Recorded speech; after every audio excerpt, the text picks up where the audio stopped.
टुनटुनी और कालू एक गरीब पति पत्नी थे। टुनटुनी अपने घर में ही बांस के छोटे छोटे खिलौने और घर की सजावट का सामान बनाती थी और कालू उन्हें सड़क के किनारे बेचता था। रेड लाइट होने पर जब गाड़ियां रुकती थीं, तब कालू अपने खिलौने बेचने के लिए गाड़ियों के पीछे दौड़ता था। बाबूजी ये खिलौने ले लो, बांस के खिलौने हैं, हाथ से बने हैं। अरे नहीं नहीं नहीं चाहिए। मैम साहब घर की सजावट का सामान ले लो। ये गुलदस्ता कितने का दिया? मैम साहब ये 200 रुपए का है। इतना महंगा? इससे तो अच्छा मैं मॉल से खरीद लूंगी, वहाँ ब्रांडेड सामान मिलता है। तुम्हारे सामान का ना कोई ब्रांड है और ना ही गारंटी। कालू के लिए उन खिलौनों को बेचना चुनौती भरा काम था। कालू बांस से बनाए हुए सामान को बेचने के लिए बहुत मेहनत करता था। इसी दौरान एक दिन कालू सामान बेचने के लिए जल्दबाजी में सड़क पार कर रहा था कि तभी सामने से तेज रफ्तार गाड़ी ने कालू को तेजी से धक्का मार दिया और कालू वहीं सड़क पर गिर गया और उसकी मौत वहीं पर हो गई। कालू की मौत की खबर जब टुनटुनी ने सुनी तो सदमे की वजह से टुनटुनी की भी मौत हो गई। कालू और टुनटुनी की मौत के बाद उसकी दो छोटी छोटी बेटियां 12 साल की पिंकी और 6 साल की चिंकी अनाथ हो गई। चिंकी बहुत जोर जोर से रो रही थी। मत रो चिंकी, मैं हूँ ना तेरी बड़ी बहन। दीदी अब हम क्या करेंगे, कहाँ जाएंगे? हमारे पास तो पैसे भी नहीं है, अब हम क्या खाएंगे? तू चिंता मत कर चिंकी, माँ के बनाए हुए बांस के खिलौने और सजावट के सामान रखे हैं जो पापा ने बेचे नहीं थे। उन्हें बेचने से पहले ही माँ पापा अकेला हमें छोड़कर चले गए। हम उन सामानों को बेचेंगे और उनसे जो पैसे मिलेंगे उनसे अपना खर्च चलाएंगे। ठीक है दीदी। दूसरे दिन पिंकी और चिंकी सड़क के किनारे बैठकर अपनी माँ के बनाए हुए खिलौने और बांस के सजावट का सामान बेचने लगती हैं।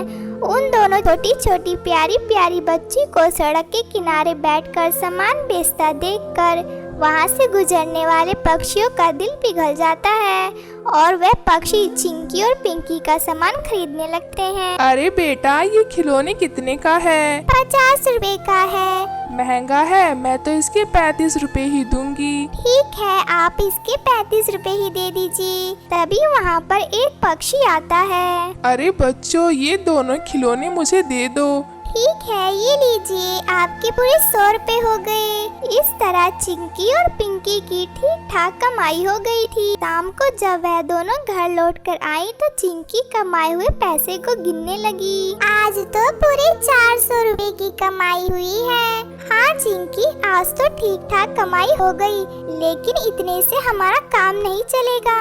माँ के बनाए हुए सामान जल्दी खत्म हो जाएंगे। हमें जल्दी ही कुछ सोचना पड़ेगा कि सामान खत्म होने के बाद हम क्या करेंगे, क्योंकि तब हमारे पास बेचने के लिए कुछ भी नहीं होगा। चिंकी और पिंकी बात कर ही रही थी, तभी दरवाजे पर दस्तक हुई। चिंकी ने दरवाजा खोला तो सामने बाहर मकान मालिक खड़ा था। देख पिंकी, तुम्हारे पापा ने किराया नहीं चुकाया था 3 महीने का और इस महीने का किराया भी बाकी है।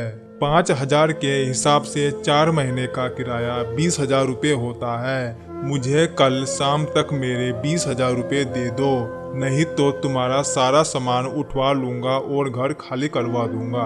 अंकल आपको तो पता है हम अनाथ हो गए और हमारा इस दुनिया में कोई नहीं। हम इतनी बड़ी रकम कहाँ से लाएंगे? हमें थोड़ा समय दे दीजिए, हम थोड़ा थोड़ा करके आपको आपके पैसे दे देंगे अंकल। तो ठीक है, आज से ही शुरुआत कर दो, लाओ आज के पैसे। और मकान मालिक चिंकी के हाथ से पैसे छीन लेता है। दूसरे दिन चिंकी और पिंकी ने बांस का सामान बेचकर जो कमाया वो भी मकान मालिक ने किराए के नाम पर उनसे छीन लिया। दीदी इस तरह हम एक भी पैसा नहीं जोड़ पाएंगे, हमारे पास खाने के लिए भी पैसा नहीं है। मेरे मन में एक ख्याल है, कल सुबह हम वैसा ही करेंगे। क्या करेंगे दीदी? कल सुबह हम बेचने वाला सारा सामान लेकर यहाँ से चले जाएंगे और उन सामान को बेचकर हम दोबारा यहाँ नहीं आएंगे। हम लोग अपने रहने का इंतजाम कहीं और कर लेंगे। इससे हमें मकान मालिक को और पैसा भी नहीं देना पड़ेगा। तो क्या मकान मालिक को बिना बताए हम यहाँ से भागने वाले हैं? इसके अलावा हमारे पास और कोई दूसरा रास्ता भी नहीं है चिंकी। लेकिन हम जाएंगे कहाँ दीदी? वो हम कल सोचेंगे। अब हम खाना खाकर सो जाते हैं। कल सुबह हमको जल्दी उठना पड़ेगा और कल सुबह हम यहाँ से जल्दी निकल जाएंगे। अगली सुबह चिंकी और पिंकी अपना सामान लेकर घर से निकल जाते हैं और दोनों सड़क के किनारे बैठकर अपना सामान बेचने लगते हैं। दीदी आज तो हमें सारा सामान बेचना होगा, नहीं तो इन्हें लेकर हम कहाँ जाएंगे? हाँ चिंकी, आज हमें बांस का सारा सामान बेच देंगे। ज्यादा सामान होने के कारण उन्हें बेचने में ज्यादा समय लग गया और दोनों बहनों को पता ही नहीं चला कि कब रात हो गई। रात के 8 बज गए थे। दीदी सारा सामान बिक गया है, अब हम लोग को यहाँ से चलना चाहिए। हाँ चिंकी, आज तो खूब अच्छी कमाई हुई है, पहले कहीं चलकर कुछ खाते हैं। दोनों बहनें एक होटल में जाकर खाना खाती हैं और उसी होटल के बाहर सो जाती हैं। अगली सुबह दीदी आज हम क्या करेंगे? आज तो हमारे पास बेचने के लिए कुछ सामान भी नहीं है। चिंकी पहले हमें रहने का ठिकाना ढूंढना पड़ेगा, रोज रोज हम सड़क पर नहीं सो सकते।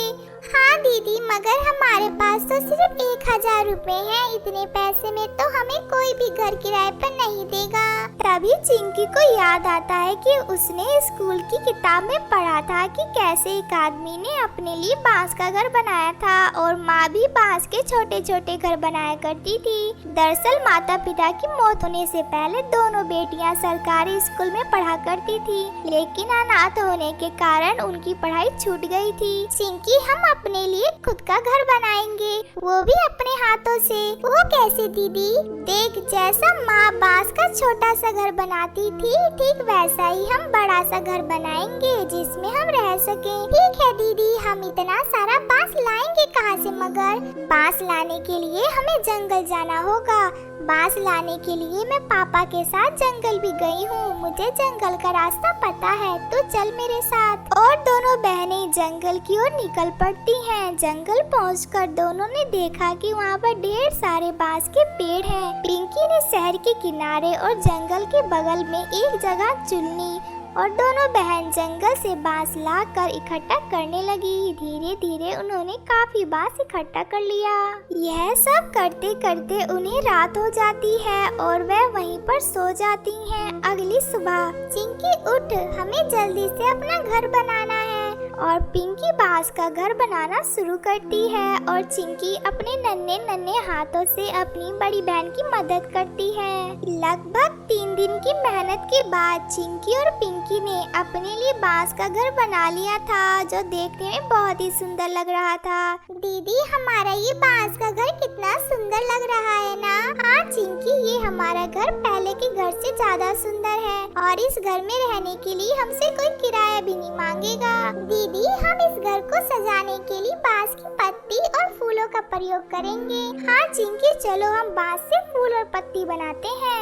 और फिर दोनों बहनें बांस से फूल और पत्ती बनाने लग जाती हैं। पिंकी ने बहुत सुंदर फूल बनाया जिसे देखकर चिंकी खुशी से चहक उठी। दीदी जब तुम बांस से इतने अच्छे फूल और पत्ती बना सकती हो तो क्यों नहीं बांस से और भी ज्यादा फूल और पत्ती बनाकर बाजार में बेचें, इससे हमारी अच्छी कमाई भी हो जाएगी। अच्छा आइडिया है चिंकी, हम यही काम करेंगे। अपना घर सजाने के बाद चिंकी और पिंकी दोनों बहनों ने मिलकर बांस से फूल और पत्ती बनाने लगती हैं। उन्हें बाजार में जाकर बेचती हैं। चिंकी और पिंकी सड़क के किनारे बैठकर फूल और पत्ती बेचती हैं। आने जाने वाले पंछी उनसे सामान खरीदने लगते हैं। वो कितने सुंदर फूल लग रहे हैं, फूल ले लेते हैं, उन्हें गाड़ी में सजा देंगे, हमारी गाड़ी और ज्यादा सुंदर लगेगी। हाँ हाँ, क्यों नहीं, गुलदस्ता भी ले लो, अपने ड्राइंग रूम में सजा देंगे। ये फूल दे दो और गुलदस्ता भी। कितने पैसे हुए? मैडम जी 200 रुपए हो गए। ठीक है, ये लो पैसे। और इस तरह दोनों बहनों के बांस से बनाए हुए सामान बिक गए। दोनों बहन खुशी खुशी घर आ जाती हैं। दीदी हम कल और भी ज्यादा सामान बनाएंगे। हाँ चिंकी, तभी उनके दरवाजे पर दस्तक हुई। दीदी, हमारे घर कौन आया होगा? पता नहीं चिंकी, मैं जाकर देखती हूँ। पिंकी ने दरवाजा खोला तो बाहर एक पक्षी खड़ा था। जी बताइए। मेरा नाम विक्रम है। मैं पास में ही पर्यटकों के लिए होटल खोल रहा हूँ। मुझे आपका ये बांस का घर बहुत पसंद आया। मैं अपने होटल में बांस के छोटे छोटे कमरे बनाना चाहता हूँ। क्या आप मेरे होटल में बांस के कमरे बनाएंगे?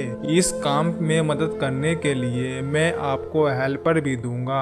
आपको होटल की सजावट के लिए बांस की फूल पत्ती भी बनानी पड़ेगी। इस काम के लिए मैं आपको अच्छे पैसे भी दूंगा। ये सुनकर तो चिंकी और पिंकी की खुशियों का ठिकाना ही नहीं रहा। चिंकी तुरंत इस काम के लिए राजी हो गई। अगले दिन से दोनों बहनों ने बांस के कमरे और सजावट का सामान बनाने का काम शुरू कर दिया। इस तरह से दोनों बहनें काफी मशहूर हो गई। उन्हें लगातार काम मिलने लगा। अब दोनों बहनों के गरीबी के दिन खत्म हो गए और दोनों बहनें खुशी खुशी रहने लगी। टुनटुनी अपने पति कालू और अपने बेटे कुकू के साथ रहती थी। एक लंबी बीमारी के कारण एक दिन कालू की मौत हो जाती है। माँ, अब हम क्या करेंगे? पापा तो हमें छोड़कर चले गए। अब हम किसके सहारे रहेंगे? कुकू, मेरे बेटे, मैं हूँ ना, तुम चिंता क्यों करते हो?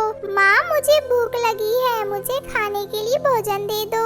बेटा, घर में खाने के लिए तो कुछ भी नहीं है, तुम थोड़ा रुको, मैं अभी जाकर कुछ लाती हूँ खाने के लिए। इतना कहकर टुनटुनी खाना मांगने कबूतरी के घर जाती है। टुनटुनी, इतनी सुबह तुम क्यों आई हो मेरे घर अपनी मनुष्य का लेकर? तुम्हारा पति भी तुम्हारी मनुष्यत का शिकार हो गया है। लूसी बहन, कृपया आप ऐसा मत बोलिए। मेरा बेटा कुकू भूखा है। मेरे घर में खाने के लिए कुछ भी नहीं। मैं आपसे मदद मांगने आई हूँ। लूसी बहन, कृपया थोड़ा भोजन दे दीजिए। टुनटुनी, यहाँ पर भीख मांगने से अच्छा तुम मंदिर के बाहर जाकर भीख मांगो। मेरे घर से चली जाओ अपना मनुष्य का लेकर, और अपनी मनुष्यत मेरे घर पे मत फैलाओ। चलो जाओ यहाँ से तुम। टुनटुनी भोजन की खोज में घूम रही थी, तभी उसने एक पक्षी को देखा और उसके पास चली गई। क्या हुआ? इतनी भारी लकड़ी की गठरी लेकर आप कहाँ जा रही हैं? मैं पास ही के जंगल में रहने वाली हूँ, वहीं जा रही हूँ। थोड़ा थक गई थी इसलिए आराम कर रही थी। पर तुम तो इस जंगल की नहीं लगती हो और बहुत दुखी भी लग रही हो। क्या बात है, मुझे बताओ।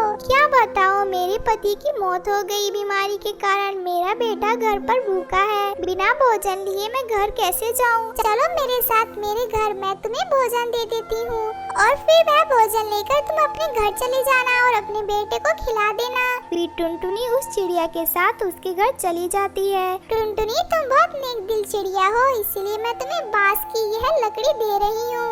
ये बांस की लकड़ी जादुई है। इस बांस से तुम अपना घर बना लेना और इसमें एक विशेष कमरा बनेगा जिसमें हर प्रकार के अन्न होंगे, सोने होंगे, पैसे होंगे। तुम्हें जिंदगी भर पैसे कमाने की जरूरत नहीं पड़ेगी। तुम आराम से अपनी जिंदगी गुजार सकती हो टुनटुनी। फिर टुनटुनी उस बांस से अपना एक जादुई घर बना लेती है और खुशी खुशी अपने बेटे कुकू के साथ रहने लगती है।